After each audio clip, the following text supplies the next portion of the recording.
Welcome to JP life line. உங்கள் வீட்டில் ஸ்கூலுக்கு போகிற பிள்ளைங்க இருக்காங்களா? அப்போ அவங்களுக்கு இந்த ரெசிபி கரெக்டாக இருக்கும். காலையில் பார்த்திங்கன்னா டீ மட்டும் குடிச்சிட்டு சாப்பிடாமல் போகிற குழந்தைங்களுக்கு இந்த ரெசிபி ரொம்ப ஹெல்ப்ஃபுல்லாக இருக்கும். பேரண்ட்ஸான நீங்கள் தான் நம்ம குழந்தைங்கள கண்டிப்பாக பத்திரமா பார்த்துக்கணும். அதுக்கு இந்த ரெசிபி ரொம்ப கை கொடுக்கும். குழந்தைங்களுக்கு மூளைக்கு வேலை கொடுக்குற அளவுக்கு இந்த ரெசிபி பார்த்திங்கன்னா நல்லா ஹெல்ப்ஃபுல்லாக இருக்கும். இப்போ முந்திரி நான் காமிச்ச ஒரு கப்பில் 1/2 கப் முந்திரி எடுத்துக்கிட்டேன். இதை நல்லா ட்ரை ரோஸ்ட் பண்ணிக்கலாம். இது ட்ரை ரோஸ்ட் நல்லா பண்ணிக்கணும். நல்லா ப்ரௌன் கலரில் வர அளவுக்கு ட்ரை ரோஸ்ட் பண்ணிக்கணும். நல்லா ட்ரை ரோஸ்ட் பண்ணி நீங்கள் எடுத்து வச்சுக்கோங்க. நீங்கள் வெயிட் லாஸ் பண்ணணும்னு நினைக்கிறவங்க இந்த ரெசிபி நீங்கள் எடுத்திங்கன்னா முந்திரி பருப்பை நீங்கள் கொஞ்சம் கம்மி பண்ணிக்கலாம். அடுத்தது பார்த்திங்கன்னா பாதாம். இந்த பாதாம் இதே 3/4 கப் நான் எடுத்திருக்கேன். 1/2 கப் முந்திரி, 3/4 கப் பாதாம் இதை நீங்கள் எடுத்துக்கோங்க. ஒரே கப்பில் நீங்கள் அளந்தால் தான் உங்களோட அளவு கரெக்டாக இருக்கும். இந்த மெஷர்மெண்ட்டோட நான் சொல்கிற அளவு பார்த்திங்கன்னா 1/4 கிலோவுக்கு கொஞ்சம் கூட இருக்கும். 1/4 கிலோவுக்கு கொஞ்சம் கூட இருக்கும். நான் சொல்கிற மெஷர்மெண்ட் படி நீங்கள் எடுத்திங்கன்னா. இதுவும் நல்லா ப்ரௌன் கலரில் வர அளவுக்கு நல்லா ட்ரை ரோஸ்ட் பண்ணியாச்சு. நெக்ஸ்ட் பார்த்திங்கன்னா அவல். இது நான் 1 கப் கொடுத்துருக்கேன். அவல் 1 கப். உங்கள் வீட்டில் ஓட்ஸ் இருந்தால் அவலுக்கு பதிலாக நீங்கள் ஓட்ஸ் சேர்த்துக்கலாம். நீங்கள் ஓட்ஸ் சேர்த்திங்கன்னா இன்னும் டேஸ்ட் நல்லாயிருக்கும். பட் நான் ஓட்ஸ் யூஸ் பண்ணாததுனால நான் அவல் எடுத்திருக்கேன். இதையும் நல்லா ட்ரை ரோஸ்ட் பண்ணிக்கோங்க. இது கூட எந்த ஆயிலும் நம்ம சேர்த்துக்கக்கூடாது. இதை நல்லா ட்ரை ரோஸ்ட், நல்லா ப்ரௌன் கலரில் வர அளவுக்கு நல்லா ட்ரை ரோஸ்ட் பண்ணிடுங்க. கருக விட்டுறாமல் ட்ரை ரோஸ்ட் பண்ணணும். கைவிடாமல் கிண்டணும். நல்லா ட்ரை ரோஸ்ட் பண்ணிக்கலாம்.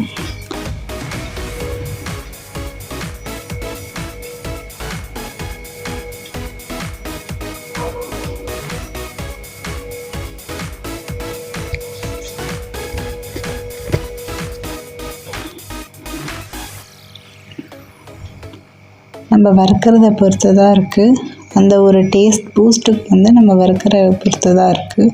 அடுத்தது தாமரை விதைகள், அதாவது இங்கிலீஷில் சொல்லணும்னா மக்கோனான்னு சொல்லுவாங்க. இதை நான் அந்த அளவுக்கு நான் யூஸ் பண்ணது கிடையாது. இப்போ தான் என்னோடய டிஷ்ஷில் நான் ஃபஸ்ட் டைமாக அந்த மக்கோனா அப்படின்றத நான் எடுத்திருக்கேன்.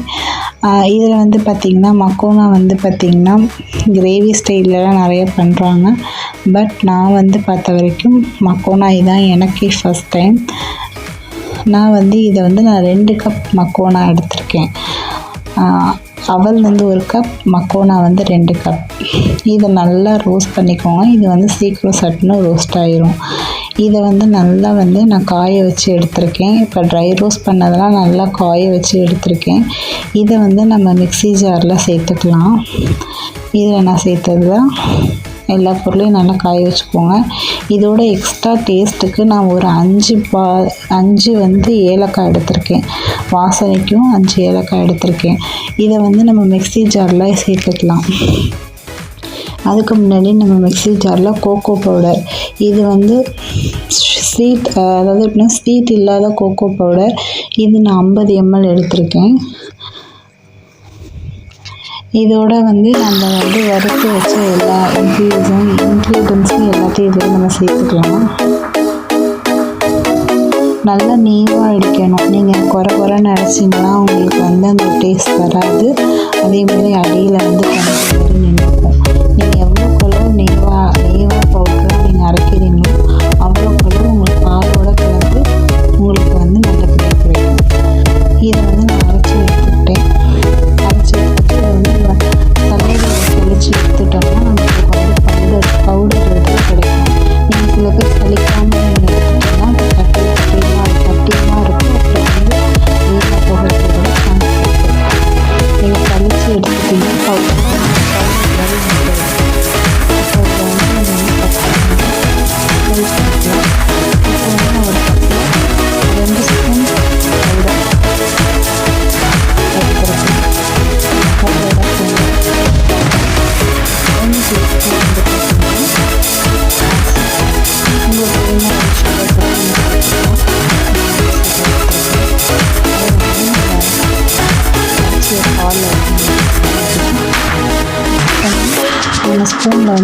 கிண்டி எடுத்துக்கலாம்.